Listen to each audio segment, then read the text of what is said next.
Je pense que le président Tshisekedi s'est perdu en cours de route parce que moi je suivis le président Tshisekedi quand il faisait sa campagne électorale et tout de suite après la prise de pouvoir par lui, il a fait un projet de société qui était basé sur vaincre la pauvreté. Et il a insisté il a lancé un plan accéléré de lutte contre la pauvreté. Et il y a un point très intéressant dans ce plan de lutte accélérée contre la pauvreté, c'est qu'il a affirmé qu'il allait sortir 26 millions de Congolais qui vivaient dans les 145 territoires du pays de la pauvreté. Aujourd'hui, j'ai comme l'impression qu'il passe beaucoup plus de temps à suivre les politiciens qui lui proposent comment il peut rester au pouvoir et non comment il peut sortir les 26 millions de Congolais de la pauvreté. Je pense qu'il doit se ressaisir, il ne doit pas se perdre dans les labyrinthes de la politique congolaise, il doit exécuter son plan de campagne et il doit exécuter son programme accéléré de lutte contre la pauvreté. Parce que la population ne va pas le voter sur base de la loi d'exclusion proposée par des politiciens véreux comme Noël Tchani. On ne va pas le voter parce qu'il est en train de tout faire pour contrôler la CENI, mais on va le voter parce qu'il a tenu ses promesses électorales, sortir 26 millions de Congolais de la pauvreté, donner accès aux infrastructures de base à tout le monde. Lui-même, il a reconnu que le taux de pénétration de l'électricité dans le milieu urbain était inférieur à 10% et dans les milieux ruraux inférieur à 1%. Qu'est-ce qu'il a fait?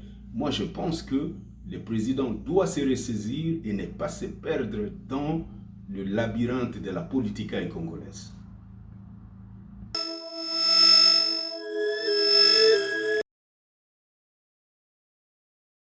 Ce que je pense de la candidature de M. Kadima à la présidence de la CENI, si M. Kadima remplit les conditions pour être président de la CENI, je n'ai aucun problème.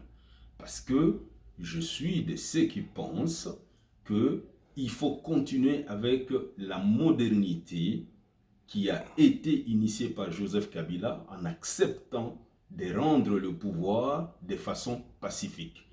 Le président Tshisekedi ne peut pas nous ramener dans le Moyen-Âge où la passation du pouvoir ne devait se faire que soit par hérédité, soit par coup d'État.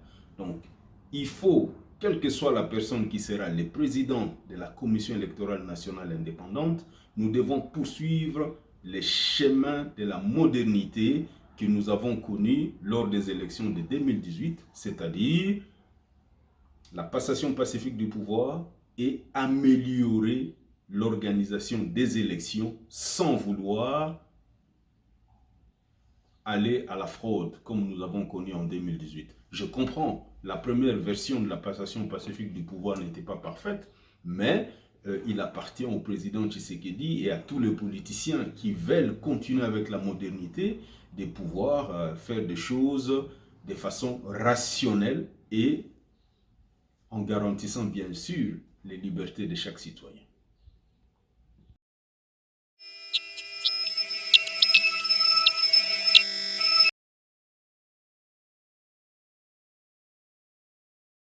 Je pense que les méthodes utilisées par l'opposition ne sont plus adaptées aux réalités sociopolitiques de la République démocratique du Congo.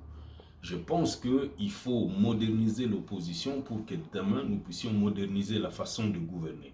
Aujourd'hui, l'opposition est en train de fonctionner exactement comme le gouvernement fonctionne.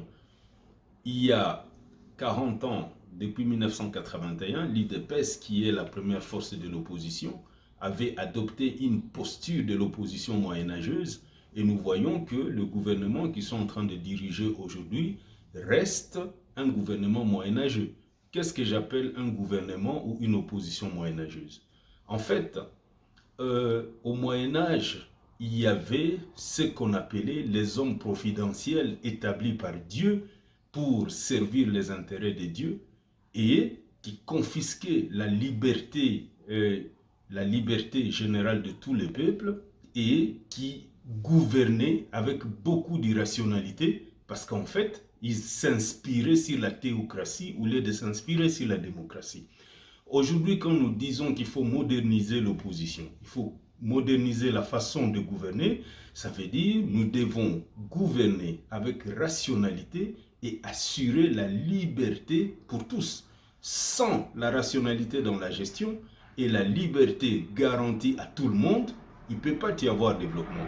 Donc, ici, nous sommes en face d'une opposition et d'un gouvernement moyenâgeux et nous pensons que la jeunesse ou tout le monde qui pense que le Congo doit se développer doit adopter les systèmes modernes de faire l'opposition et les systèmes modernes de gouverner qui se résument en deux choses, la rationalité et la liberté pour tous.